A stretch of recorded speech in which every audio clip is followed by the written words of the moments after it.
Why was the car still there? It had been parked at the same corner for almost 3 nights. Same angle, same idle hum under the amber glow of the streetlight. Hadley Quinn slowed her jog just enough to study it without looking. The faint vibration of the engine rippled across the pavement, blending with the steady rhythm of her breathing. On any other evening, Clearwater, Virginia, would have been nothing but quiet. Neat lawns, porch lights, the lazy hush of suburbia. But to Hadley, calm never meant safe. Her neighbors waved at her sometimes. The friendly woman who lived 2 doors down always said, "You run like you're racing something." She never knew how true that was. Tonight the air was crisp, autumn biting the edges of her lungs. Each exhale clouded faintly in front of her face. Her steps fell in even tempo, heel, toe, breath, scan. It wasn't just exercise, it was discipline, readiness disguised as routine. And yet the sedan. The tinted windows, the deliberate placement, the way its headlights never fully shut off, it all whispered something she'd learned long ago in darker places. You're being watched. Most people saw Hadley as a petite, quiet woman in her late 20s, the kind who might teach yoga or work at a design firm. No one suspected that her calm exterior hid years of violence and training. No one would guess she'd once been one of the Navy's first female SEALs, the kind who had infiltrated compounds under moonless skies and pulled people out of hellholes that officially didn't exist. And she preferred it that way. Civilian life was supposed to mean peace, but peace, she was learning, had its own ghosts. At the corner of Pine Avenue, she stopped beneath a maple tree to stretch her calf, using the movement as cover to glance again. The sedan hadn't moved. She memorized its license plate with a single pass of her eyes. Her body never broke rhythm, stretch, twist, continue. Instinct said leave it. Curiosity said test it. Experience said be ready. She turned down a quieter street, the one lined with narrow driveways and porch flags, her pulse tightening not from fear, but from that old familiar surge before a possible fight. The sound came first, tires whispering over asphalt. Then headlights washed faintly across mailboxes behind her. It was following. Her mind mapped the terrain, alley to the left, fenced yard to the right, a row of parked cars providing potential cover. She slowed fractionally, pretending to check her tracker watch. A jogger on a suburban street, nothing more. The sedan rolled closer. She exhaled once through her nose, quiet, measured. The kind of breath that used to steady her hands before breaching a door overseas. Then it happened, the sudden lurch forward, the screech of brakes, the metallic slam of a car door. 2 men spilled out, movements practiced, coordinated, not amateurs. The taller one called out, "Don't run, lady, we just want to talk." His tone was calm, too calm, a professional's calm. Her brain filed data points with surgical precision. Height, stance, reach, the slight hitch in his left leg, the way his right hand hovered near his jacket, firearm, likely compact, holstered appendix style. Hadley stopped mid-stride, body loose, voice even. "What do you want?" The smaller man stepped forward holding a manila envelope. "Something you'll want to see," he said. "Someone been watching you, Miss Quinn." Hearing her name made the air tighten. Not random then, not mistaken identity. This was orchestrated. The tall man's eyes glinted. "Our employer wants a word. You'll come with us. It's easier that way." For a moment, silence ruled the street, a curtain of stillness before violence. Hadley's heartbeat slowed, not sped. That was how she knew she was ready, combat calm. She shifted her weight subtle enough not to show. Her mind counted distances, 3 steps to the tall one, 2 to the smaller, 6 to the car. Wind direction east. Asphalt dry, her muscles coiled, waiting. The big man reached into his jacket. The click of metal sliding free broke the quiet, a pistol, black, leveled square at her chest. "You're coming with us," he said. Hadley raised her hand slowly, palms out, expression neutral, submission for show. She stepped closer just an inch. then another. They thought they had her boxed in, but angles lie. When his attention flicked toward his partner opening the rear car door, she moved. Lightning. Her left hand snapped the gunman's wrist down and inward. Her right elbow slammed into his sternum with the force of a battering ram. Air exploded out of him in a grunt as the muzzle veered skyward. She twisted his arm hard, a pop, a crack, and the weapon clattered to the ground. 2 seconds.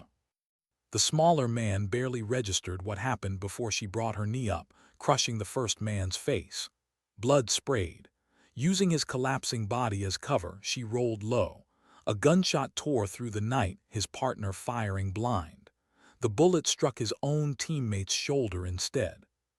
Hadley scooped up the fallen Glock. 2 breaths, aim, control. Drop it, she barked, the command voice of a SEAL cutting through chaos. He didn't, another shot wild. Glass shattered, alarms wailed, dogs barked somewhere distant. Then silence, except for the ragged groans of the wounded. Her eyes scanned for the driver, third silhouette behind the wheel. She saw movement, the door opening, a second weapon gleaming. She moved again, crouched behind a parked car, counting heartbeats. Sirens in the distance, someone had heard. "You've got no idea who you're dealing with," the driver shouted, accent thick, Russian or something close. Hadley didn't answer. Silence was leverage. "Walk away," she called instead. "I don't want to kill anyone." The only reply was more gunfire, 3 quick rounds pinging against metal. She waited for the pause, then rose and fired twice, calm as exhale. Both shots hit, one in the leg, one in the arm. Screams echoed and the remaining man dove back into the sedan. Tires shrieked. The car fishtailed down the street, disappearing into the dark. When the echoes faded, she was alone again, breathing hard, Glock still raised.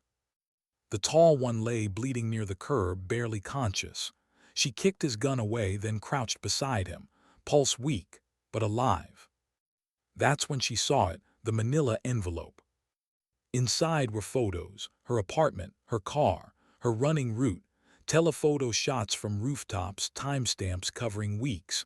Someone had been cataloging her life. At the bottom, a single photo stood out.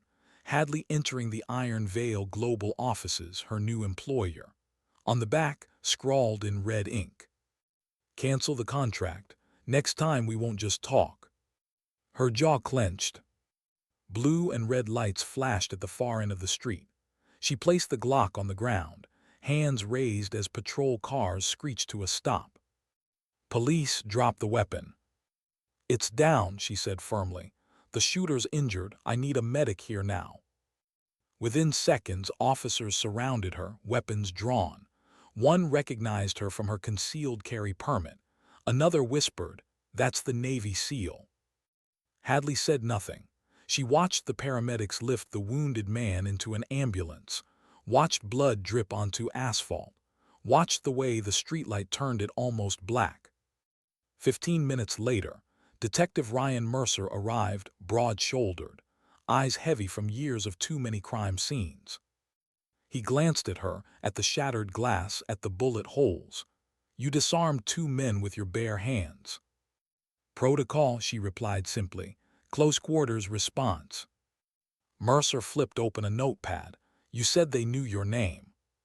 "Yes." "And this envelope, you opened it." "Had to know who I was dealing with." He scanned the photos inside, his brow furrowed. "This is surveillance grade. Whoever did this has resources." Hadley's tone stayed flat. "So do I." The medic cleaning her knuckles looked nervous. She realized she was still shaking, not from fear, but from the adrenaline aftershock.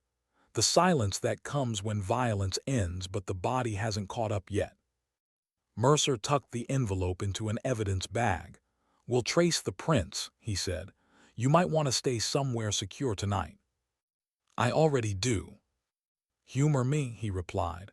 "We've seen the name Krylov pop up before. Russian syndicate. If this connects, you're looking at serious heat." Hadley met his gaze, unreadable. "I've faced worse." He sighed, knowing he wouldn't get more. "If anything feels off, call me directly." He handed her a card. She nodded but said nothing. When the last cruiser left and the neighborhood fell quiet again, she walked home under the flickering streetlights. Her reflection passed across dark windows and sleeping houses, all so fragile, so unaware of how close danger had crept tonight. Inside her apartment, she locked the door, checked the window latches, the mirrors, the vents. Every small detail got her attention. No bugs, no new scratches, no foreign scents of oil or metal. Then, from a drawer beneath the kitchen counter, she pulled out a secure sat phone. "Commander Blake," she said when the voice answered. "It's been a while, Hadley," the older woman replied. "What happened?" Hadley told her everything. The car, the ambush, the photos, the warning. Blake's voice stayed calm but tightened. "This isn't random. Russian networks don't just target veterans unless it's strategic. You mentioned Iron Veil Global." "Yes." "Their new contract in Eastern Europe." "Yes."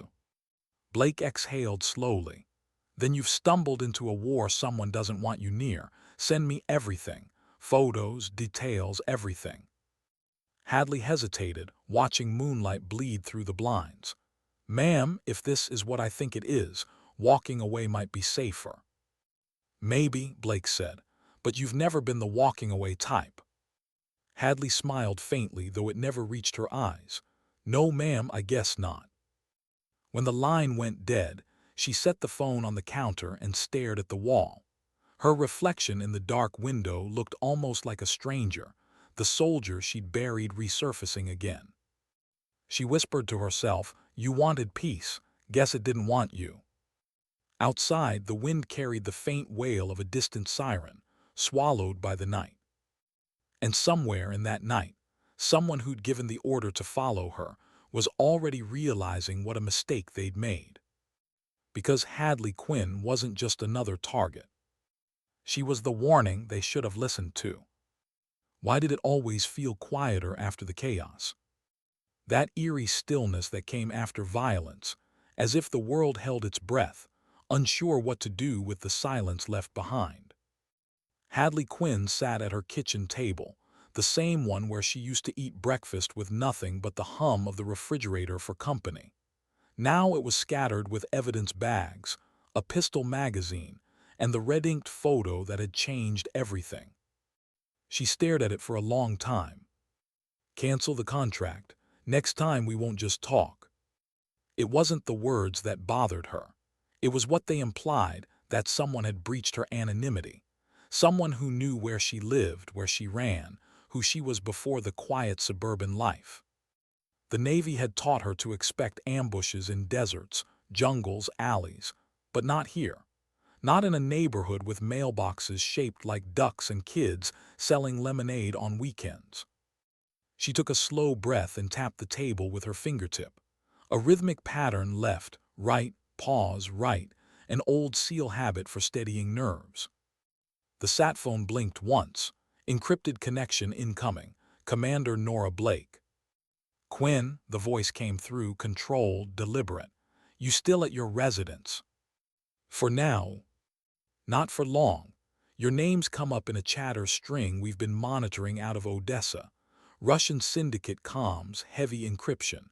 They're referring to someone they call the Ghost of Gador. That ring a bell?" Hadley's pulse stilled. The code name wasn't supposed to exist outside classified files. It was hers, given years ago during a joint mission that dismantled a smuggling ring in Yemen. The one that crippled a Krylov-backed pipeline network. "They shouldn't know that name," she said quietly. "Agreed," Blake replied. "Which means this isn't coincidence. Someone on the inside leaked, or they've had eyes on you for longer than we thought."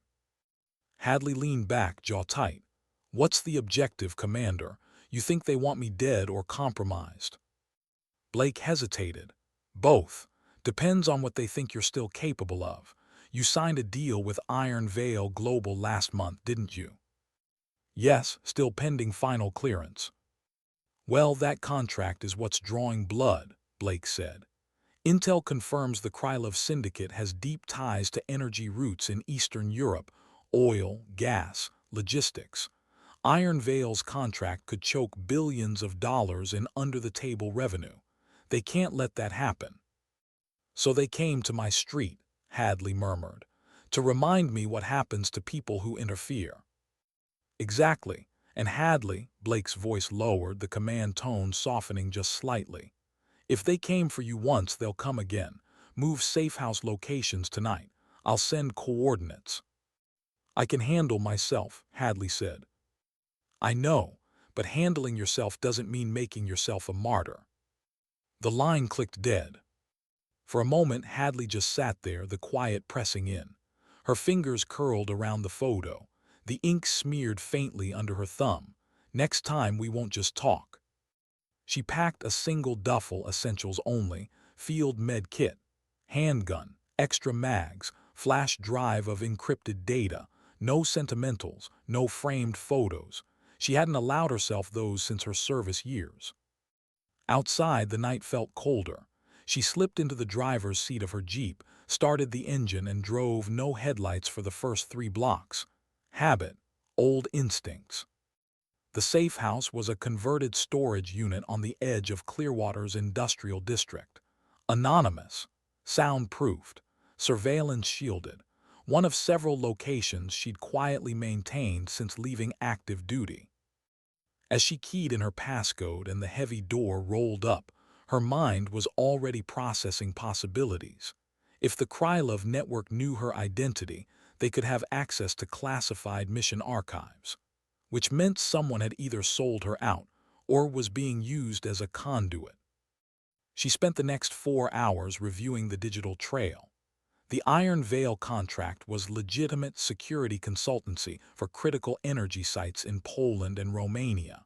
But behind that legitimate paperwork were signatures that didn't line up. A subcontractor based in Istanbul, another in Belgrade, both ghost companies with no physical addresses. The syndicate's fingerprints were all over it. At 400 hours, the first glimmer of dawn touched the horizon. Hadley hadn't slept, but she didn't feel tired. The body could adapt. What it couldn't adapt to was uncertainty. A soft buzz drew her attention, the encrypted monitor on her laptop flashing blue. Incoming call, Daniel Voss, Regional Director, Iron Veil Global. She hesitated, then accepted. Miss Quinn, Voss began, his voice steady, military polished. I was informed about last night's incident. Local law enforcement looped us in since our name was found in the materials recovered. Then you know someone's trying to stop your operation before it starts, she said. Yes, which raises questions about how they knew about you at all. The candidate list for the Eastern Europe contract was sealed. Only 5 people had access. And you're one of them, Hadley said evenly. A pause. I am, but I didn't leak it. Whoever orchestrated that ambush knew more than just your name. They knew your history. That's not something you find on Google. Exactly, which means they've got reach, possibly state-level backing. Voss's tone shifted lower, more personal. Hadley, you need to understand what this job really involves. The contract isn't just security work. You'd be overseeing defense operations at NATO-backed energy facilities. The stakes are enormous. You'll be a target the moment your boots hit European soil. I already am, she replied. There was a pause on the other end, the kind of silence filled with respect and concern. If you want out, Iron Veil will honor it, Voss said finally. No questions, no penalties. Hadley stared at the photo pinned to the metal wall, her own face frozen mid-run, grainy and distant. Someone else's lens on her life. She thought of the men who'd come for her, the way they'd moved, the precision, the arrogance. I don't run from threats, she said. I figured as much, Voss replied. Then we'll need to brief you in person, secure site, 1000 hours. When the call ended, Hadley stood in the dim half-light of dawn, motionless. In moments like this, she often wondered what her life might have looked like if she'd stayed out. If she'd taken the desk job the Navy offered instead of pushing for frontline missions, maybe she'd have been married by now. Maybe she'd have kids. Maybe she wouldn't wake up every morning scanning windows before she brushed her teeth. But those maybes belonged to another life, one she'd forfeited for something she still couldn't quite define. Duty, redemption, restlessness, maybe all three. By mid-morning, she stood in a warehouse facility on Clearwater's industrial edge, Iron Vale's private operations center. The air smelled of metal and coffee, walls lined with tactical maps and encrypted screens. Daniel Voss entered right on time. Gray at the temples, sharp eyes, posture that hadn't softened since his Marine Corps years. He dropped a folder marked confidential onto the table between them. Before you decide, you should see this. Inside were satellite images, sprawling pipelines, substations, oil terminals, all marked with NATO insignia. These are the sites you'd be responsible for, Voss said. Energy infrastructure spanning Poland, Romania, and Ukraine. If any one of these goes down, it cripples half of Eastern Europe's power grid. That's why they want you off this contract. Hadley traced a finger over the map.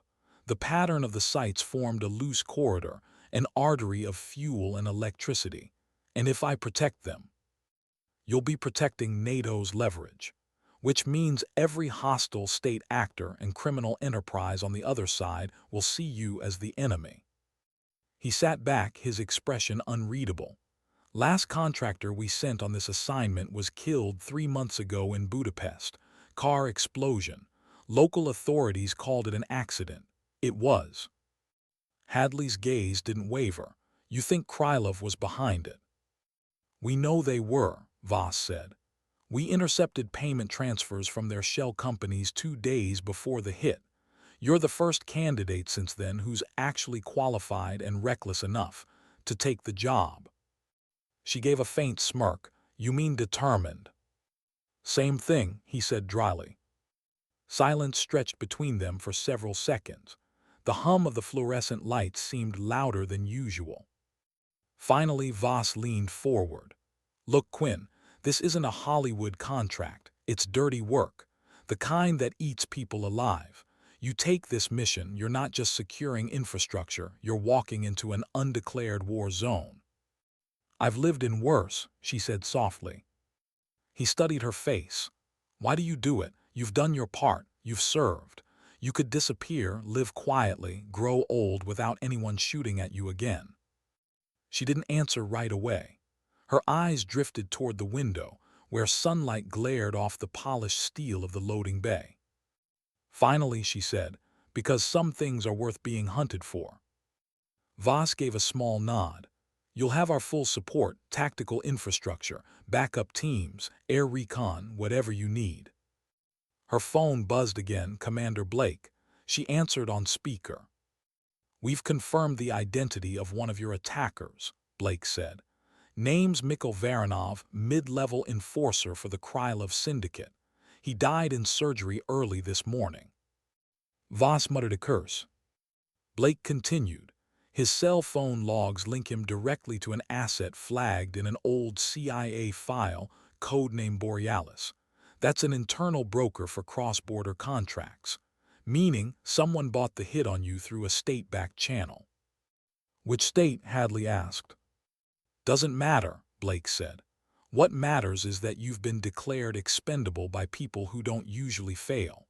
Take this as both warning and confirmation. The moment you accept that Iron Vale job, you're in open conflict with the Krylov network. Hadley's hand tightened slightly on the phone. Then it's already started. There was a beat of silence on both lines, the kind where even breathing feels like a choice. When Blake finally spoke, her voice was almost gentle. Be smart, Hadley. They don't forget. They don't forgive. I don't either, Hadley said and ended the call. Voss watched her for a long moment. That sounded like a declaration of war. Maybe it was. She stood, gathering the maps back into the folder. Give me 24 hours to decide. You've got until tomorrow evening, Voss said. After that, the sites go unguarded. And if that happens, it won't be just your problem. Hadley nodded once, understood. As she left the warehouse, the autumn wind hit her face sharp, cleansing.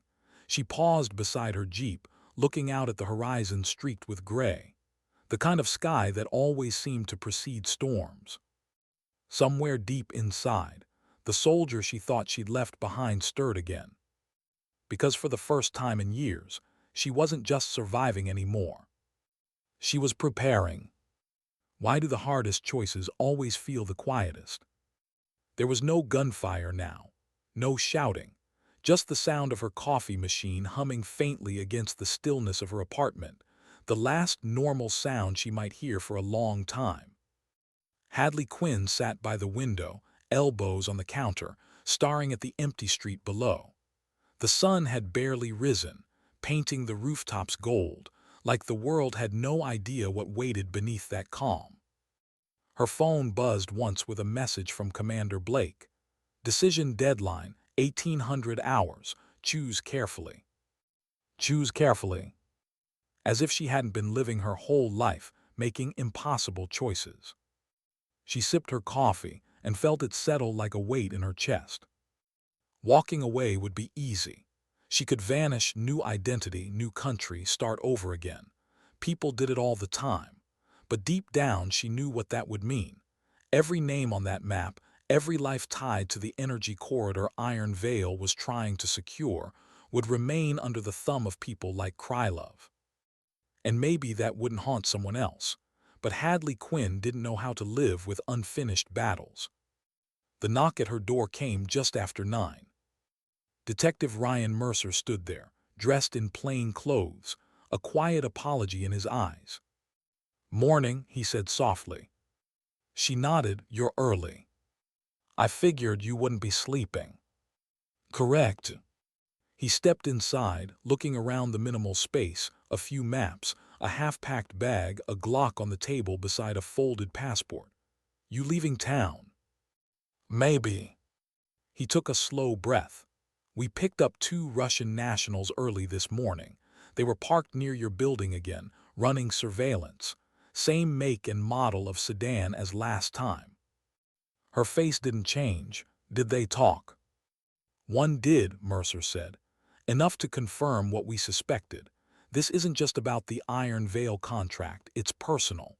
Apparently, during your service, you ran interference on a Krylov weapons route in Yemen. Cost them a lot of money. They've been tracking you ever since." She leaned against the counter, arms crossed. "So even if I walk away?" "They'll still come," Mercer finished. "You've been on their target list for years. This latest job just brought you back to the top." Silence hung heavy between them.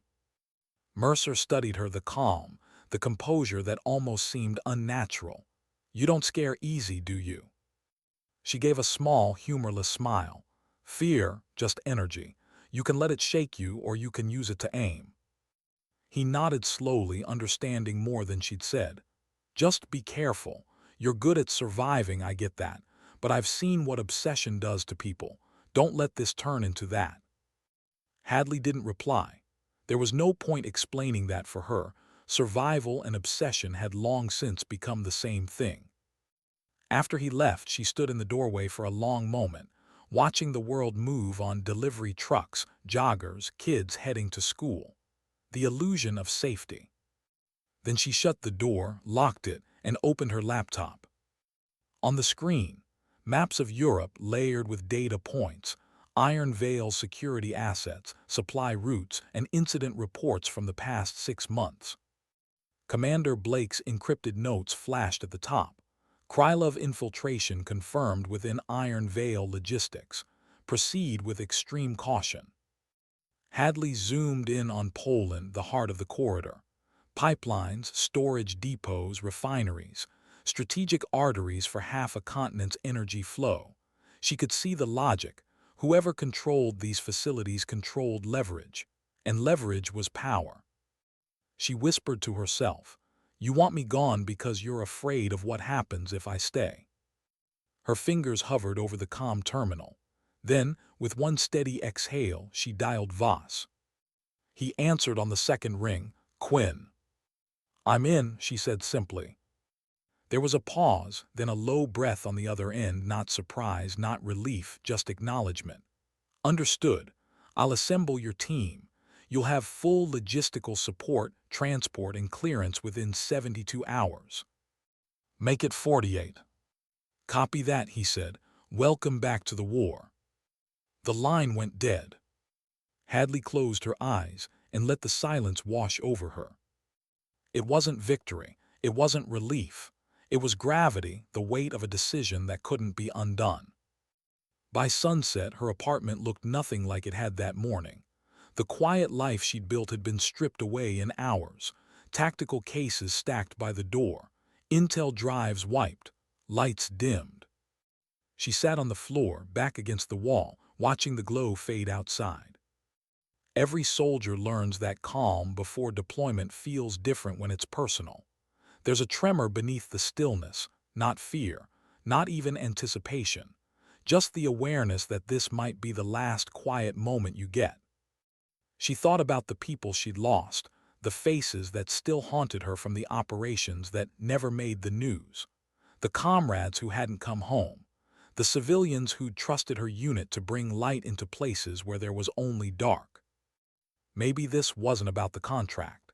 Maybe it was about finishing something she didn't know was still unfinished. When dawn broke the next morning, she was already on base, Iron Vale's temporary operations hub near the coast. The air smelled of fuel and salt water. Cargo planes lined the tarmac, engines idling, the metallic chorus of another covert deployment beginning. Daniel Voss greeted her with a handshake, firm, precise. Your team's assembling now, 12 operatives, former special forces, mixed backgrounds. I vetted everyone personally. Good, she said. I don't need names, just competence. He gestured toward the hangar. Inside, crates marked with coded numbers sat stacked beside armored vehicles and encrypted comm gear. This is your staging area. Everything from Warsaw to Bucharest is on your operational grid. You'll have full satellite coverage and tactical autonomy. Hadley studied the setup, the efficiency, the scale.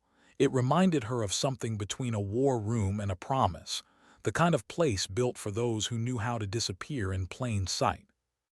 You sure about this? Voss asked quietly. Once you board that transport, there's no safe return flight.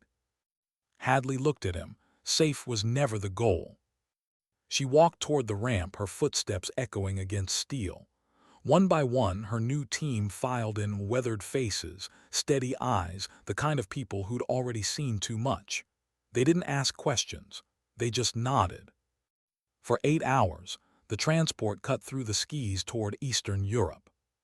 Hadley spent most of it studying schematics, blueprints of power stations, layouts of pipeline junctions, notes on local terrain. Each line on the page represented potential weakness. Each weakness, a possible entry point for the enemy. She barely noticed when the sun set behind the clouds outside the window. When the aircraft finally touched down on a cold tarmac outside Warsaw, night had fallen. Floodlights illuminated the field, stark, sterile. Waiting vehicles, armed escorts, radio chatter in clipped accents. Arthur Briggs met them at the gate, Iron Vale's European Operations Director, a man whose calm carried the weight of decades in the SAS. Welcome to the war zone, he said simply. Let's move. Their convoy rolled through the countryside in silence. Wind turbines stood like pale sentinels against the horizon. Villages blurred past, lights glowing warm behind frosted glass. Hadley stared out the window, seeing none of it, her mind replaying every move, every choice that had brought her here. When they reached the first facility, a natural gas processing site surrounded by fences and motion sensors, she stepped out, boots crunching against gravel. The air was sharp, metallic, alive with tension. Briggs briefed her as they walked the perimeter. Krylov been probing the outer defenses for a week. Recon teams, signal interference, false deliveries. They're testing response times. You'll want to run drills as soon as possible. She nodded. We start at dawn. For the next 7 days, that's all they did: drill, assess, fortify. Her team hardened perimeters, adjusted surveillance routes, rewired defense systems, rehearsed breach protocols until muscle memory took over. But it wasn't just about tactics. Hadley watched her team, how they moved, how they looked at her. Most had never served under a woman before. Some were skeptical, quietly measuring her leadership. She didn't lecture them, didn't need to. Respect in her world wasn't spoken, it was earned, one decision at a time. By the 5th night, no one doubted her anymore. Then came the 8th night. Alarms blared at 2:45 hours. Motion sensors flared red on the monitors, multiple vehicles approaching from the east. Hadley was already moving before the alert finished sounding. Boots, rifle, radio. Her team snapped into positions like clockwork. Through her night vision scope, she counted at least 3 vehicles. Armed men dismounting, moving in formation. Too disciplined for locals. "Krylov," she whispered. Briggs's voice came through comms. "Engage on your order." "Hold until visual confirmation," she said. "Make them show intent." Seconds later, the first explosion hit the outer fence, controlled, surgical. Not random. An attempt to breach. "Intent confirmed," Hadley said coldly. "Return fire." Gunfire erupted, controlled bursts, synchronized arcs. The night flashed green through her scope as rounds exchanged across the compound. They fought for almost 20 minutes, relentless, precise. And then, as suddenly as it began, it was over. The attackers withdrew, dragging bodies into their vehicles before vanishing into the tree line. By dawn, 8 were dead, no casualties on her side. Hadley stood at the edge of the compound, staring at the smoke rising from the breached perimeter. Her heart was steady, her mind razor-sharp, but inside something else stirred. Not pride, not relief. Conviction. Because tonight, they'd learned what so many before them had failed to understand. She wasn't the one to threaten. And if they came again, she wouldn't just defend. She'd hunt. Why did victory always feel so hollow? The smoke still hung over the compound, curling in slow ribbons across the gray dawn. Hadley Quinn stood at the perimeter fence, rifle slung over her shoulder, her reflection faint in the glass of the security outpost. Her body was still, but inside something moved, a quiet storm that no amount of training could suppress. 8 dead attackers, no casualties on her side. By every operational metric, it was a success, but the silence that followed battles like this always carried ghosts. She could still see one of them, a young man barely 30, his face slack, eyes open, the insignia on his jacket faded by the cold. She wondered if he'd joined Krylov by choice or by hunger, whether he'd ever had the chance to say no. Arthur Briggs approached, his voice breaking through her thoughts. "Local police will sanitize the scene. We'll have NATO's liaison handle the paperwork." "Paperwork," Hadley murmured. "We call it a report, they'll call it an incident, Krylov will call it a message." Briggs gave a small nod. "What do you call it?" "A warning shot." He looked at her, half admiring, half wary. "You think they'll come again?" "I'd bet my life on it," she said softly. And she meant it. By mid-morning, the team was back inside the operations room, debriefing under the cold glow of fluorescent lights. Screens displayed footage from the night before, heat signatures, vehicle trajectories, muzzle flashes. "They moved like professionals," Briggs said. "Tight formation, controlled retreats, someone's training them." "Someone with deep pockets," Hadley added. "We find out who's funding them, we cut the head off the network." She zoomed in on one of the faces captured on drone footage, a man with a distinctive scar across his temple. Recognition sparked like a fuse. She'd seen him once before, years ago, in a declassified folder marked Operation Daggerfall. Russian paramilitary. Ex-Spetsnaz. She spoke quietly, almost to herself.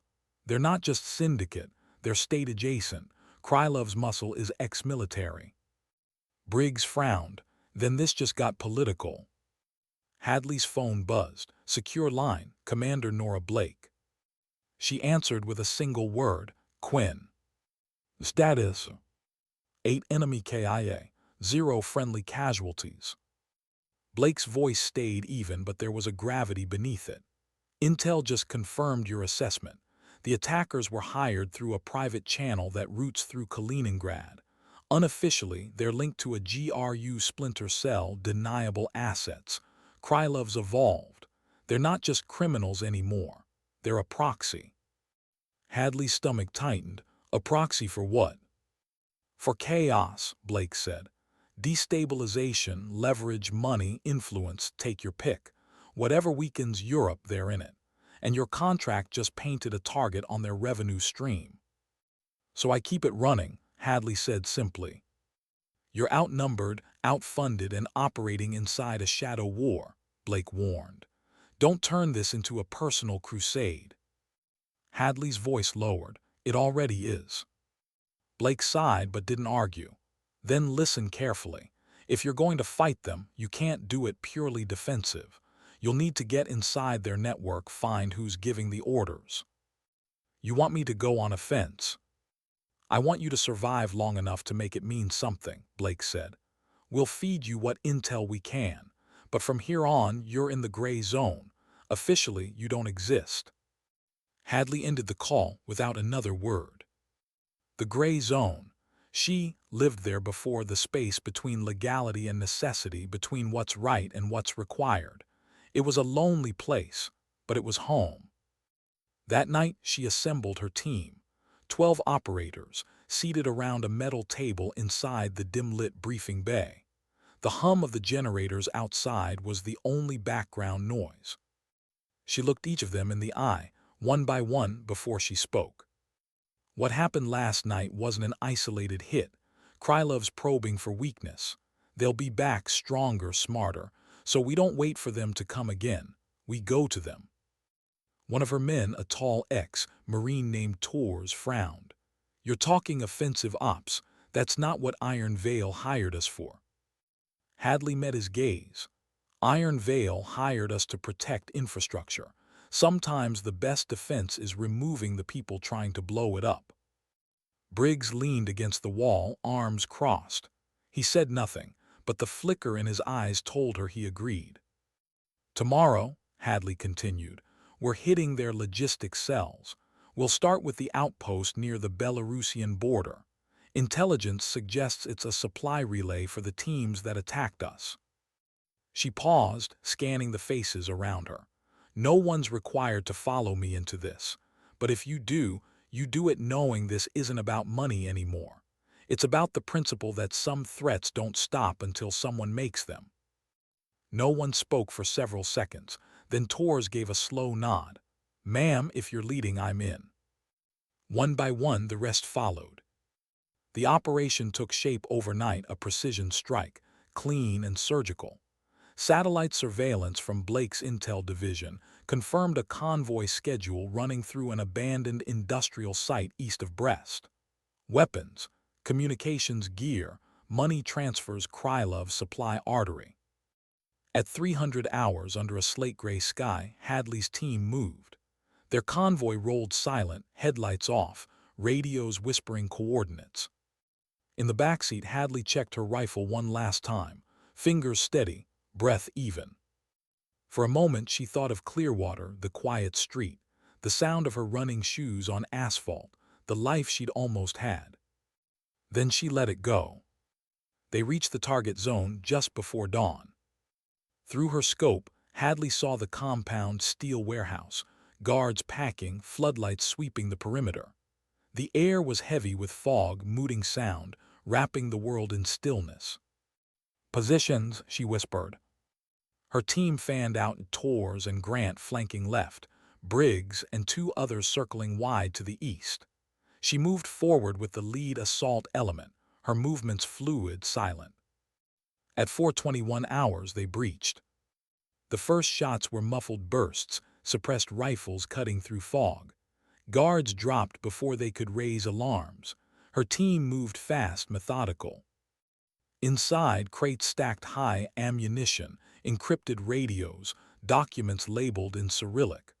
Proof that Krylov's network wasn't just organized crime anymore. It was infrastructure. Then came the shout, a warning in Russian followed by chaos. Gunfire tore through the dim space. Sparks rained from shattered metal. Hadley dove behind a crate, returned fire, 2 precise rounds. One target down. Another ducked behind a forklift. "Tor's right flank," she barked. "On it." They moved like clockwork, each motion rehearsed, instinctive. When the final echo faded, the warehouse was theirs. Briggs signaled all clear. "We've got one alive," he said, dragging a wounded man into the open. Blood darkened his sleeve, but his eyes were sharp with defiance. Hadley crouched in front of him. "Who sent you?" He spat blood on the floor. "You think this stops anything?" His accent was thick, Slavic. "For every one of us you kill, 10 more wait." Hadley's tone was calm. "Then tell them to bring 11. The man laughed, a broken, rasping sound. "You don't understand. You are already marked. The ghost of Gadar. We've been waiting for you." The name hit her like a punch. Ghost of Gadar, her old code name. She leaned in closer. "Who told you that name?" The man smiled, even as his breathing faltered. "The same person who sold it to us." Before she could press further, he coughed, choking on blood, and was gone. Silence filled the warehouse again, heavy and electric. Briggs met her eyes. "You think he meant someone on the inside?" "I think he meant exactly what he said," Hadley replied. "Someone sold me out." They burned the evidence before extraction, per protocol. But the words echoed in her mind the entire ride back. Someone she trusted, maybe within Iron Veil, maybe within intelligence, had given up her classified identity. And that meant the war she thought she was fighting had just turned inward. By the time they returned to base, the eastern sky was burning with sunrise. Her team disbanded to rest, but Hadley stayed in the operations room, staring at the digital map. Red dots for every confirmed Krylov asset, blue for her own. The red outnumbered blue 10-1. And yet she smiled faintly. Outnumbered was familiar. It meant clarity, it meant purpose. As dawn bled into full light, she picked up her comm unit and opened a private channel. "Commander Blake." "I'm here," came the voice, rough with fatigue. "I want full intel on Iron Veil's internal security logs. I'm starting to believe this breach didn't come from the outside." There was a pause. "You think Voss?" "I think someone playing both sides," Hadley said, "and I'm done waiting for proof." She shut off the comm and looked out the window. The wind carried the faint hum of distant turbines, symbols of progress, power, civilization. The very things she was now defending in secret. Her reflection in the glass looked harder than before. Not the runner from Clearwater, not the operative who'd tried to disappear. She was becoming something else again, something forged in quiet fury and absolute resolve. And somewhere across the border, as Krylov's leadership watched their burned-out warehouse on satellite feeds, a single message went out across their encrypted channels. "Find her, break her, or she'll break us all." But they didn't understand. You can't break what's already rebuilt itself from the ashes. When did trust become a liability? That thought haunted Hadley as she stared at the flickering map inside the operations room. Red and blue markers blinked like silent accusations. Somewhere among those points was the traitor who'd handed her life to the wolves. The room was quiet but not peaceful. It felt like the air itself had learned to listen. Outside, the snow had started, faint, whispering flakes that blurred the floodlights along the perimeter.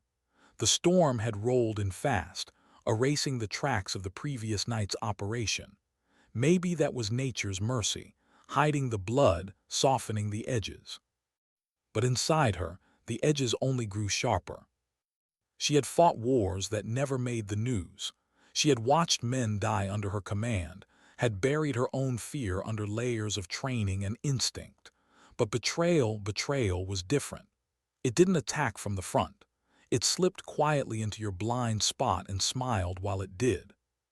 Hadley paced, boots echoing softly on the concrete floor. Arthur Briggs entered, brushing snow from his jacket. No word from the convoy scouts. We've tightened communication since the breach. She nodded, barely looking at him. Keep it encrypted, level 6 protocols. He hesitated before adding, Voss is asking for a sitrep. Wants to know why you pulled your team off grid. Hadley finally turned toward him. Because I don't trust the grid. Briggs studied her expression. You think Iron Veil's compromised? I think somebody fed Krylov my code name, she said quietly. And that doesn't come from outside chatter. That comes from classified military archives. He exhaled long and low. That's above my pay grade. Not above mine, she replied. Briggs gave a grim half-smile. You ever stop fighting? Not until I forget what peace looks like, she said, and walked out before he could respond. The hallway lights buzzed overhead as she made her way to the comm room, the secure nerve center of the base. She keyed in her clearance and accessed the internal data logs. Lines of code filled the screens, encrypted transmissions, timestamps, access IDs. At first it looked clean, routine. Then she saw it, a single outbound ping routed through an encrypted relay in Munich, unauthorized, masked as an internal Iron Veil diagnostic. Except Iron Veil had no infrastructure in Munich. She zoomed in. The access signature was coded to director-level clearance. Her stomach dropped. Daniel Voss. She leaned back, staring at the screen, the hum of electronics growing louder in her ears. Had it all been a setup? The contract, the ambush, the convenient timing of her recruitment. Had Voss dangled the job to bring her out of hiding, to make her visible again to the people who wanted her dead? A voice behind her broke the spiral. You're up late. She spun, hand instinctively moving toward her sidearm. Briggs stood in the doorway, palms raised. Easy, Quinn. Just checking you hadn't fallen asleep on your feet. She relaxed slightly, couldn't sleep. Can't blame you, he nodded at the screens. Find something. Her answer was cautious. Maybe. You ever wonder why Iron Veil was so quick to pull me in after the attack? Briggs shrugged. You're one of the best, they needed results. Or a scapegoat, she murmured. He frowned. You're starting to sound paranoid. Paranoia keeps me breathing. The silence stretched. He didn't argue, he didn't need to. By morning, the storm had thickened into whiteout conditions. Operations slowed. Patrols halved. The compound felt buried under its own isolation. Hadley stood outside, snowflakes melting against her lashes, the cold biting through layers of gear. For the first time in years, she felt something almost human, fatigue that wasn't just physical. It was the kind that came from leading, from holding too much together for too long. She closed her eyes and heard her father's voice, a memory from decades ago, before she joined the Navy. You can build a fortress around yourself, Hads. Just don't forget that even walls need doors. He said it when she was 17, after she'd enlisted against his wishes. He never understood why his daughter wanted to live her life between danger and duty. But even then, she'd known. The only time she felt alive was when she was walking the edge. She opened her eyes to find Briggs standing beside her, watching the snow. You ever miss it? He asked quietly. What? Before all this, before the noise, before every choice had blood on it. She didn't answer right away. Sometimes, she said finally, but I think I miss the idea of peace more than the thing itself. He nodded, understanding too well. That night the compound felt restless. The storm muffled every sound, but Hadley couldn't shake the sensation of being watched. At 200 hours she made her rounds, perimeter check, comms verification, team status. Everything normal, too normal. Back in the ops room, a red indicator light blinked on the main console. An incoming encrypted message, Iron Vale's HQ signature. She hesitated, then opened it. The screen filled with static, then a single line of text appeared. "We need to talk alone." Below it, coordinates, somewhere deep inside Warsaw's urban district. Voss. Hadley stared at the message for a full minute before she moved. By 300, she was in a convoy heading toward the coordinates, Briggs at her side. The snow had thinned to icy drizzle, the city lights flickering in the distance like low-burning stars. "You sure this is smart?" Briggs asked quietly. "No," she said, "but I need answers." They reached the rendezvous, a derelict warehouse near the river, the kind of place where too many truths had been buried under concrete. Voss was waiting inside, standing beneath a flickering light, trench coat dusted with snow. He looked older, wearier, but his eyes were sharp as ever. "Quinn," he said, "you got my message." "You sent it through a compromised relay in Munich," she replied coldly. "That's the same channel used to leak my identity." His jaw tightened. "You think I sold you out?" "I think someone with your clearance did," she said, "and you're the only one still standing." He stepped closer. "Listen to me. You're not the only one being hunted. The leak came from higher beyond Iron Vale, someone embedded in NATO's coordination unit. They're moving data through our infrastructure to mask it. I've been trying to trace it for weeks." Hadley studied him carefully. His tone, his body language, controlled, defensive, but not deceitful. Still, trust wasn't currency she carried anymore.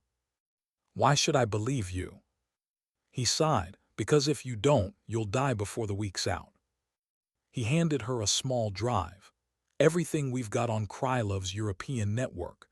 Names, accounts, safe houses. But there's one more thing, they're not just after you. They're after Blake." Her pulse stilled. "Commander Blake." He nodded. "She's been running counterintelligence operations on them for months. They've put a bounty on both your heads. Someone's already closed in on her." Hadley took the drive, tucking it into her jacket. "Where is she?" "Rome, Naval Intelligence Liaison Office, but you need to move fast." Before she could respond, the world exploded. A deafening crack split the air, the warehouse windows shattered, glass raining down. Voss tackled her behind a pillar as gunfire ripped through the space. "Contact!" Briggs shouted, drawing his rifle as the side door blew open. Shadows poured in, masked gunmen, silhouettes moving with brutal precision. Hadley returned fire, controlled bursts, sharp and economical. One down, two more. The stench of gunpowder filled the air. "Move," she yelled. "Exit north." They sprinted toward the far corridor. A bullet tore through Voss's sleeve. Another ricocheted off a steel beam near her head. Outside, engines roared, another vehicle pulling up fast. Hadley shoved Voss toward the jeep. "Go, get to the rendezvous, I'll cover." He hesitated. "Quinn." "Go." He obeyed. She stayed behind, firing in short bursts, covering his retreat. The attackers pressed closer, but she fought with surgical precision, hit, shift, reload, repeat. Then, as suddenly as it began, it was over. Silence returned, heavy, absolute. The snow had started again. She crouched behind a burned-out car, chest heaving, watching the faint trail of Voss's vehicle vanish into the distance. For a long moment, she just listened to the soft hiss of falling snow. Then she whispered, "So it begins again." She retrieved the drive from her jacket, holding it up to the dim light. Somewhere inside this small piece of metal was the truth, about the betrayal, about the syndicate, about why she was really being hunted. And maybe about who she was still fighting for. When she finally returned to base hours later, her team was waiting, tense but alive. Briggs looked at her, relief flickering across his face. "You good?" "Still breathing," she said. "What the hell happened?" She handed him the drive. "Answers." He raised an eyebrow. You trust what's on it? No, she said. That's why we verify it. She turned toward the comm unit, her voice quiet but steady. Get me Commander Blake. We're moving. For the first time in weeks, there was something new in her tone, not just resolve. Faith. Not in peace, not in safety. Faith in the fight itself, in the belief that somewhere beyond all the shadows, truth still meant something. Why did the hardest missions always feel personal? Maybe because they always were. Hadley Quinn stood in the cold dawn light, the snow around the compound stained gray by exhaust and footprints. The air still smelled of gun oil and frost. Her eyes were fixed on the horizon, where the faintest shimmer of sunrise barely broke through the clouds. She hadn't slept, not since the ambush in Warsaw. The drive Voss had handed her, the one soaked in blood and secrets, sat inside a sealed pouch against her chest like a heartbeat she didn't trust. Commander Nora Blake, Rome. The words replayed over and over. Briggs approached, the crunch of his boots breaking the quiet. We decoded part of the drive, he said, holding out a tablet. Voss wasn't lying. There's a list, names, account numbers, offshore transfers. Half of them trace back to shell companies tied to Krylov. Hadley scanned the screen, then froze.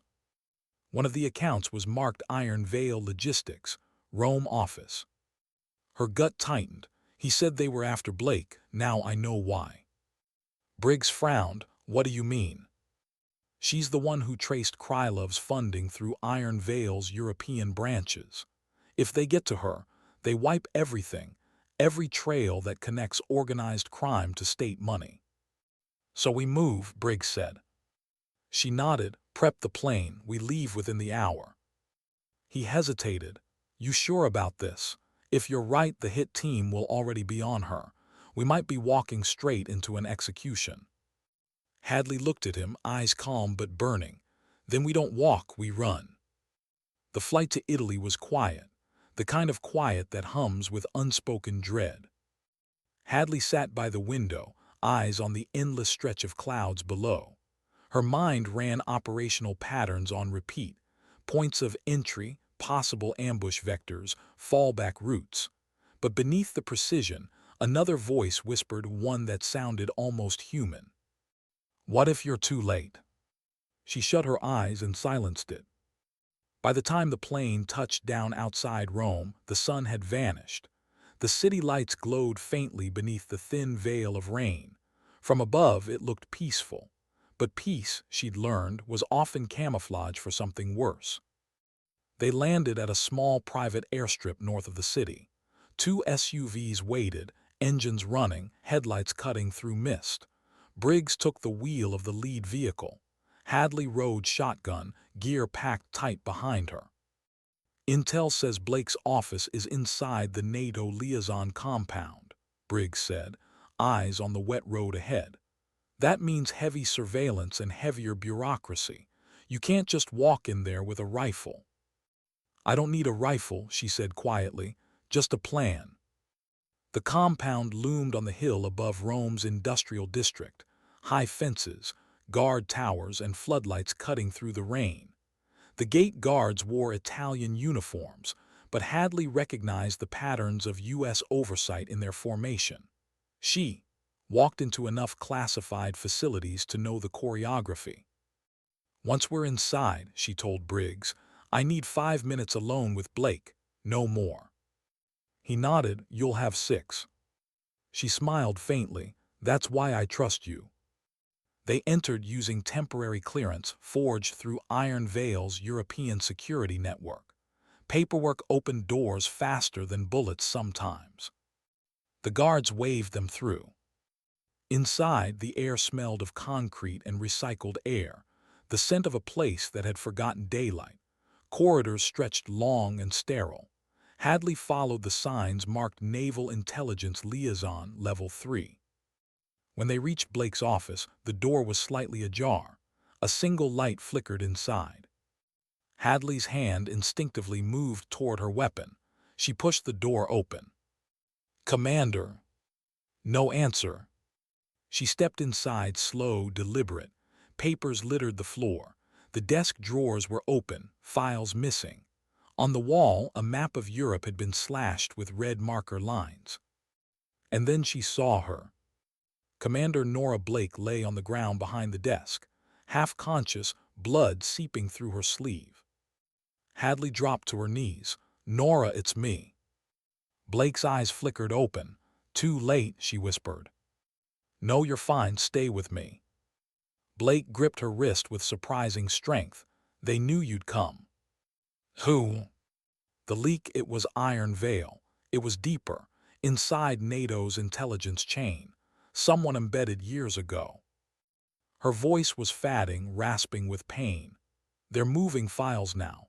Target list, operatives, assets, everyone connected to the Krylov investigations. If they delete it, the syndicate wins. It's all on the mainframe. Room 6B, you have to." A noise cut her off, boots in the corridor. Hadley's gun was out in an instant. Briggs appeared in the doorway, weapon raised. "We've got movement. 2 vehicles inbound. Black SUVs, no plates. Extraction route. Blocked, they knew we were coming." Hadley swore under her breath. "Get Blake to the car, now." "What about you?" "I'm going to 6B. "Hadley." "Go." She was already moving. The corridors blurred, cold metal, flickering lights, the echo of footsteps behind her. Sirens began to wail as she reached the end of the hall. A steel door marked Data Archive, Level 6 security. She swiped her forged badge. Nothing locked. She cursed, then drew a small black device from her pocket, a portable override module, military grade. She kept it for years, just in case. 30 seconds later, the lock clicked open. Inside, rows of servers hummed in sterile precision. Red lights blinked like veins of data pulsing with life. She crossed to the terminal, inserting Voss's drive. The screen flared to life, lines of code cascading across it.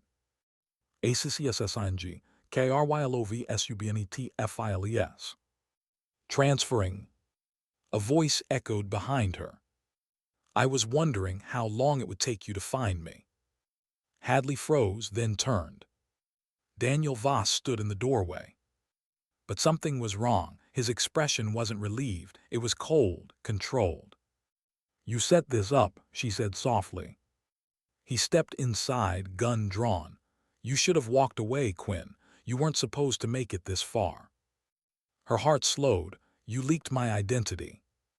"I leaked your legend," he corrected. "The ghost of Gadar. Krylov paid for the name, but I sold the myth. They needed someone to rally against a phantom. You made a perfect ghost." Her voice hardened. "And Blake?" "She found out too much.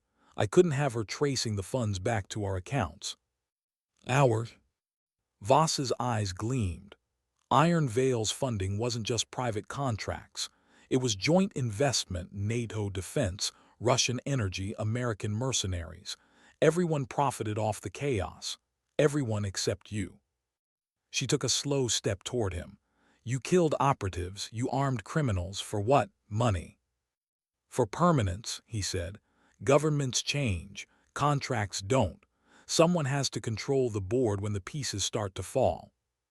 The words chilled her more than the rain ever could. "You won't get away with it." "I already have." He raised the pistol. Hadley's body reacted before thought, a flash of instinct honed by years of survival. She lunged sideways as the gun fired, the bullet tearing through her sleeve. She grabbed the metal edge of the console, swung low, kicked the weapon from his hand. It clattered across the floor. Voss struck her in the shoulder hard. She staggered back, slammed into the terminal. Sparks flew. The monitor screamed static.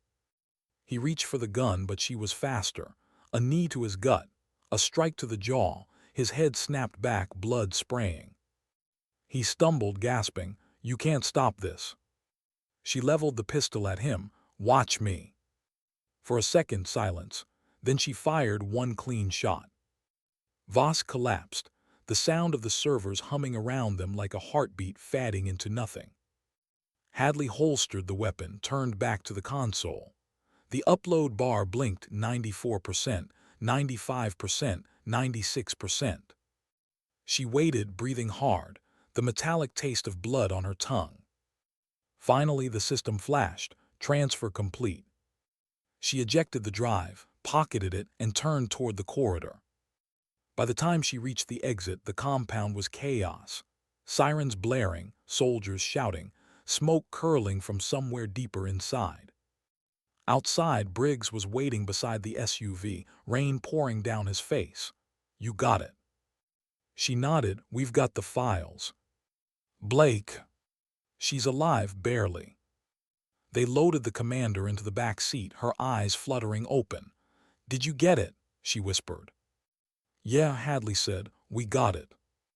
Blake smiled faintly. "Then finish it." The vehicle roared away, headlights slicing through the storm.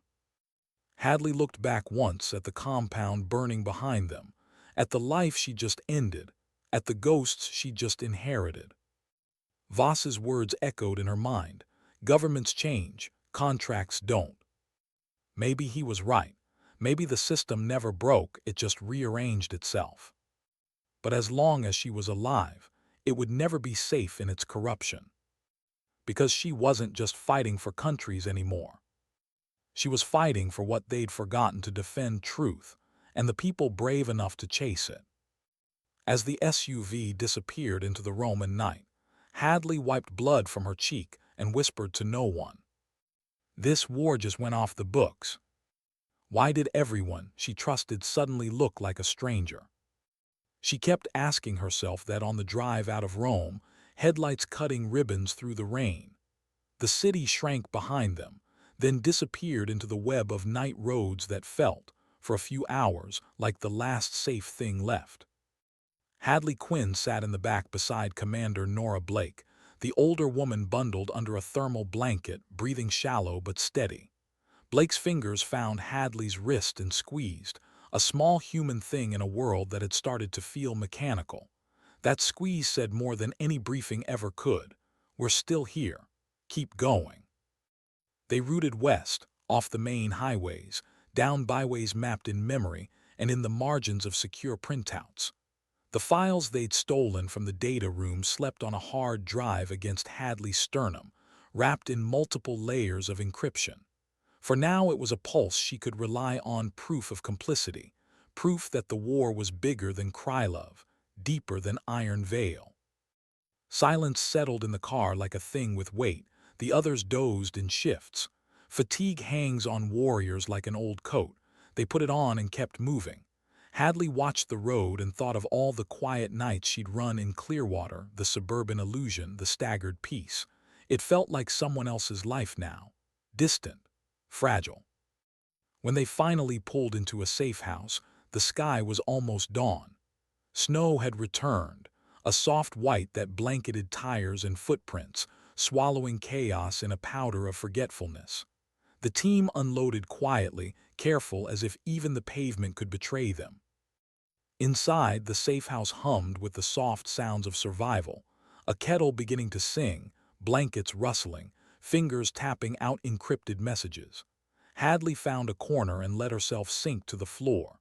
The adrenaline that had kept her sharp for weeks loosened its grip and left her hands trembling, not from fear, from the exhaustion of carrying too many truths.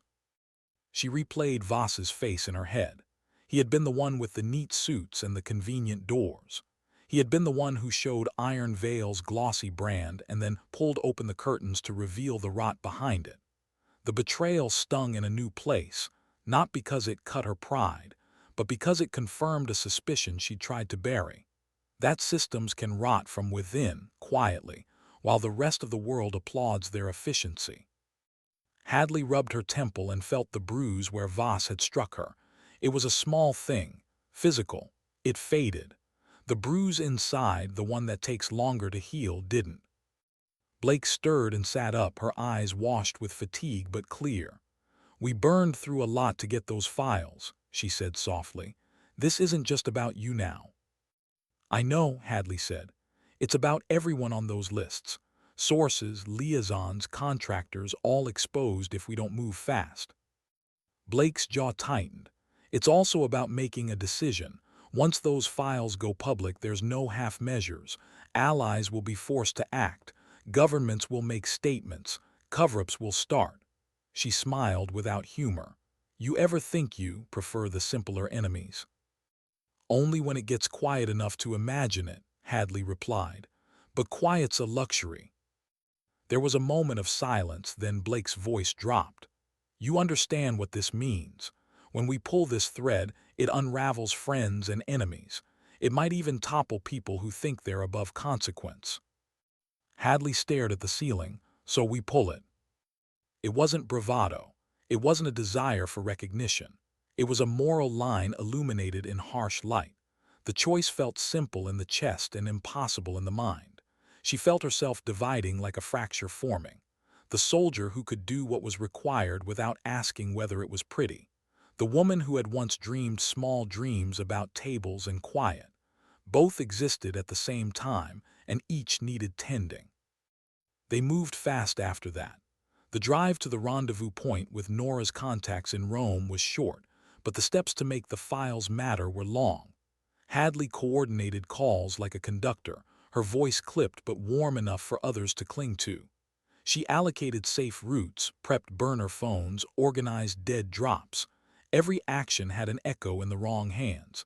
Every plan needed fail-safes. There were moments of tenderness, too. A junior operator named Malik, quiet, tattooed knuckles, that half-smile that never reached his eyes, fixed coffee for Blake, and had the decency to laugh at an old Navy joke that made Blake close her eyes and actually smile. For a second, Hadley envied the simplicity of that laughter. She envied the ability to belong somewhere without the taste of betrayal on the tongue. By nightfall, they were in position. A small team, a dirty safe house half buried in farmland, triangular radios humming like trapped wasps. Hadley sat with the hard drive in her lap and watched as Blake filtered what they could afford to release now and what they had to hold. The files were a mosaic: bank transfers, pseudonymous emails, procurement requests that listed more than parts. They listed political favors and backroom agreements. The pattern was ugly and comprehensive. Blake looked up from the screen. We leak the names, we make it messy, we force institutions to answer, or we sell the information to a press outlet that can't be bought. Hadley's mouth felt dry. And if the press is bought, she asked, or if the initial leak gives them time to disappear the people who can't afford to vanish? That's why we stage it. Blake's hands moved over the keyboard like a surgeon. We release in waves, a tranche tonight to push the narrative, then a bigger batch to force a parliamentary inquiry. We make it impossible to bury. Hadley nodded. We need a cover story. She thought of the men in the sedans on Maple Street, of the manila envelope. We can't have it traced back to us. Blake's eyes softened. No, we'll attribute the leak to an anonymous whistleblower inside Iron Veil. Let the company burn under its own arrogance. It was elegant in its cruelty. Hadley liked it. She didn't like the fact that it would call in wars beyond their control. But she also understood that sometimes small fires must be lit to stop a house from catching whole. They moved at midnight. Malik, Briggs, Hadley, Blake, a four-person team against an invisible enemy of infinite means. The movement was frictionless, practiced. The leak was planted in 3 separate repositories, internet servers scattered across jurisdictions, a single encrypted handoff to an investigative reporter in Berlin who had a reputation for refusing payouts, and a copy to a secure darknet channel where other journalists could comb it. Then, like a match struck and tossed, files were set to open. For a breathless second, the team watched screens light up with new traffic. Email servers pinged. Anonymous forums erupted. The first name hit the feeds, an Iron Veil procurement manager who had authorized phantom invoices to shell companies. The second was a NATO liaison whose vacation photos read oddly against offshore accounts. The cascade began. The moment birthed a strange, complex satisfaction. It felt like cleansing, but it also felt like setting loose a storm. Hadley watched the glow of her screen reflect in Blake's eyes and thought of all the people who might lose everything or worse, be hunted. She held the dichotomy in her chest without flinching. Some truths demanded sacrifice. That night the fallout hit fast. Phones rang in every corner of the safe house, encrypted and frantic.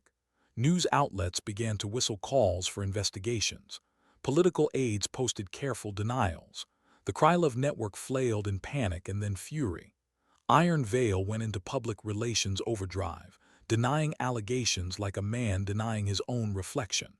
In clandestine channels, money moved like a frightened animal, sentinels scrambling to cover tracks. And for every victory there was a shadow, a dead end, a buried source. The team found a list on a thumb drive, contractors slated to be removed as scapegoats. One name matched a contact Hadley had trained with years ago. She imagined that person in a cheap hotel room, opening a knock on the door and meeting men with cold gloves.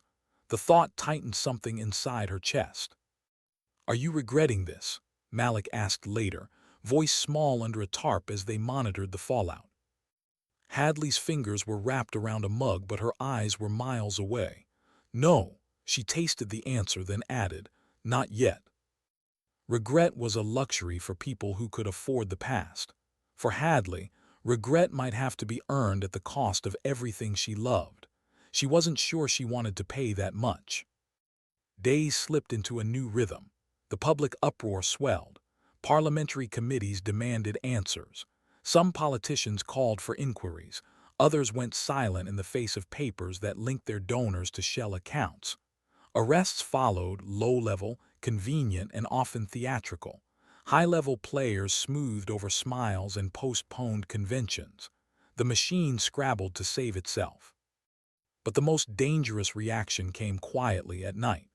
Missed drivers, a blackout of comms in one region, a suspicious fire at a warehouse that wasn't listed on any map.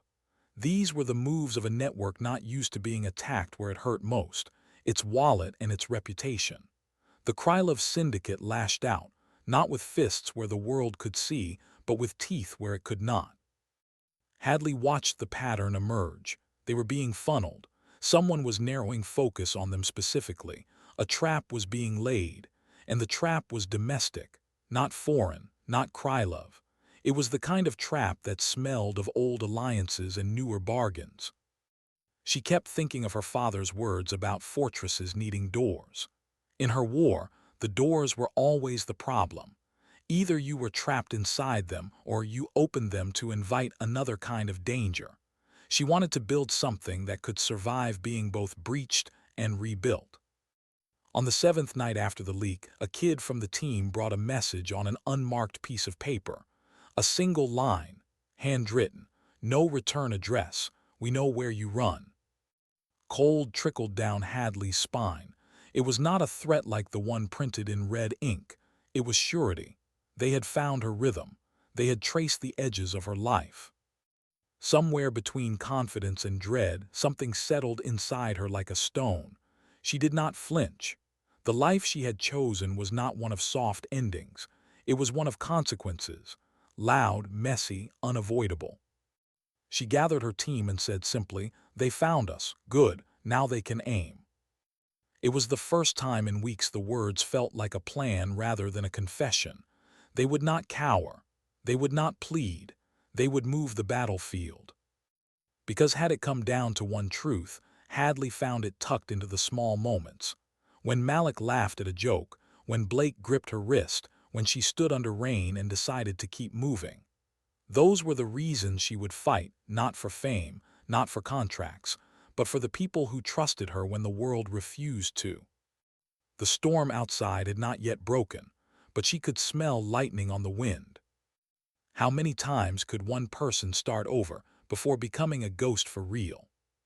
Hadley Quinn didn't know anymore. She only knew that the rain didn't stop when the world broke. It just kept falling, indifferent, cleansing, eternal. It was the 9th night after the leak when everything came to collect. The safe house sat in silence, a candle flickering on the table beside her. She sent most of her team to secondary locations. Only Briggs and Malik remained, watching the dark through cracked blinds. Blake slept in the back room, her recovery slow but steady. The leak had done its work. The world above was burning with revelation, and the ones below were sharpening knives in the dark. Hadley checked her weapon again. It wasn't nerves. It was ritual, the quiet repetition that kept chaos from swallowing her whole. The rain outside whispered like an old lullaby for soldiers who'd forgotten how to rest. Briggs broke the silence. "You think they'll hit tonight?" Hadley's eyes didn't leave the window. "If they're smart, yes." Malik exhaled, the sound shaky. "Smart doesn't mean predictable." "No," Hadley said softly. "It means dangerous." She stood, packing. The weight of the drive in her pocket was gone now. Blake had sent it through multiple dead drops earlier that day, fragmenting it across 5 continents. The truth was free, but freedom had a cost. A light blinked red on the comm console. "Motion sensors, north perimeter." "Contact," Briggs said, his voice sharpening. 5 no, 6 heat signatures." Hadley's tone was calm. "Positions." They moved as one, silent, efficient. Malik by the front door, Briggs on the window. Hadley crouched near the entry corridor, listening to the sound of approaching engines. Then headlights, 2 black SUVs rolling slow through the rain. "They found us," Malik whispered. "Good," Hadley said. "Let them knock." Moments later, the power cut. Darkness swallowed the safe house.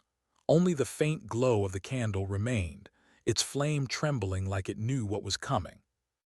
Then the first gunshot. Glass shattered. Briggs fired back, one clean burst. The sound of boots on gravel followed, muffled voices shouting in Russian and Polish. Krylov's men, but not just foot soldiers, these moved with precision. Professionals. Hadley took cover behind the counter, eyes scanning the shadows. The air smelled of dust, smoke, rain. She waited for the rhythm of the fight to show itself, and when it did, she moved. A short burst. One assailant dropped. Another followed. Malik covered her flank, adrenaline transforming fear into muscle memory. Briggs reloaded, shouting over the storm, "We're surrounded." Hadley's voice cut through the noise. "Then we break the circle."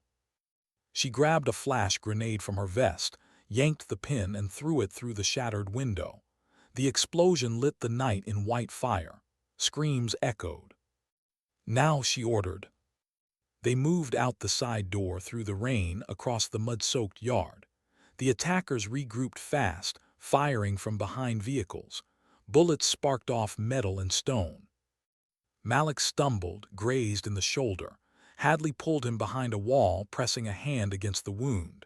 "Stay with me." "I'm fine," he gritted out. "You should have been a doctor."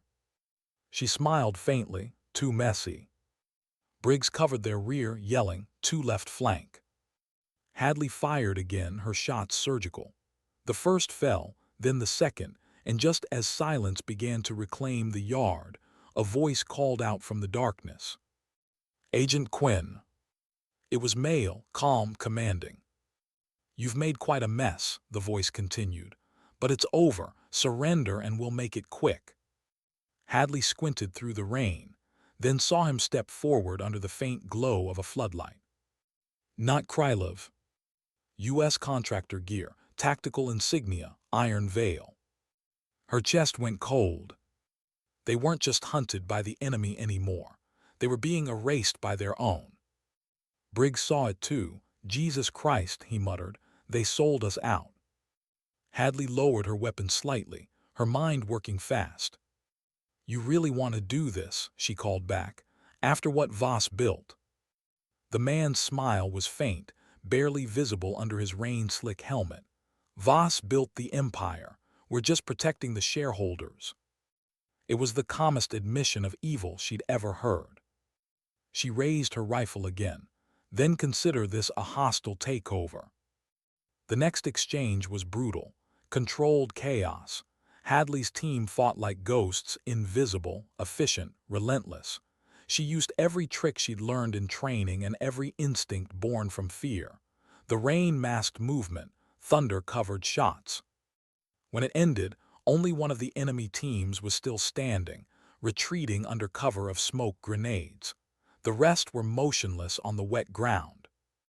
Briggs was down on one knee, bleeding from a cut along his temple.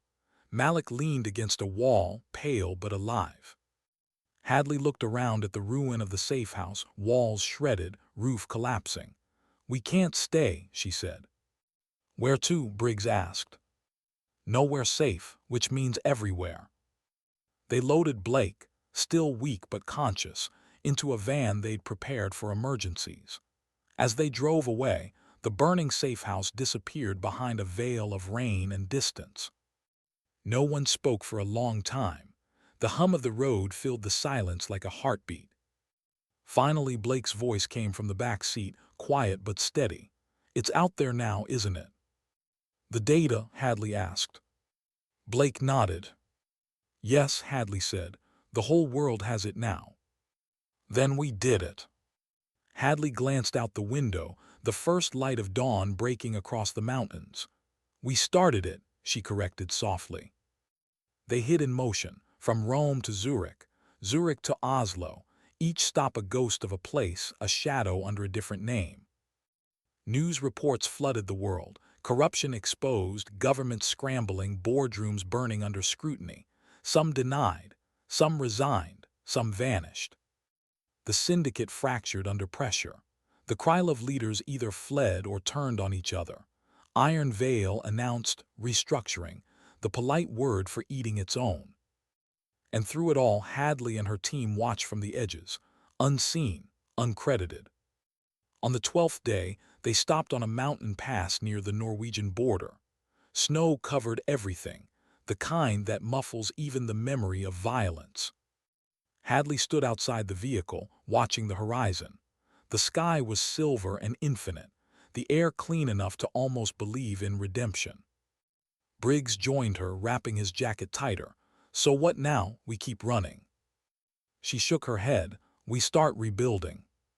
He raised an eyebrow. "Rebuilding what?" She thought for a moment. "Whatever's left of us."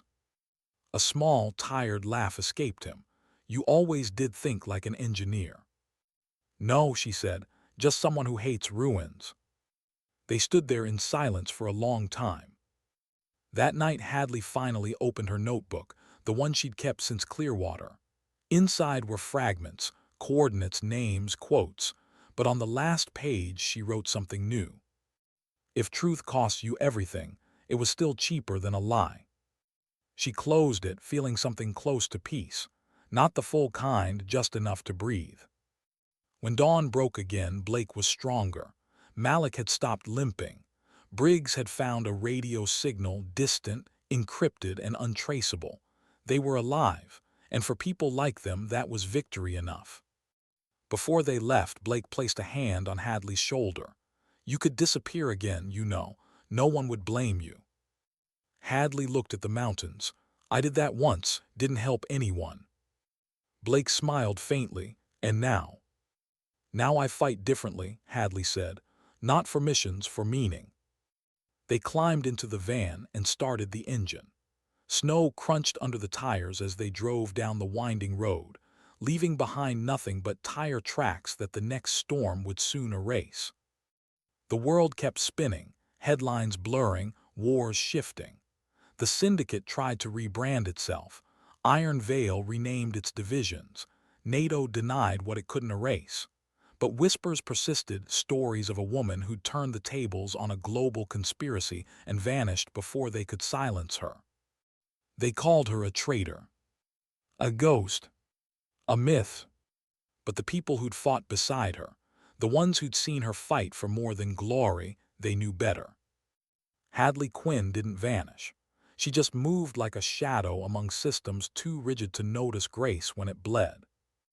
And somewhere, in another city, another war beginning in silence, she'd pick up the pieces again. Not because she loved battle, but because she couldn't stand the thought of another person holding a gun to someone's head, thinking that fear equaled power. Because she knew better. She lived the answer. Sometimes dignity doesn't speak. It simply acts.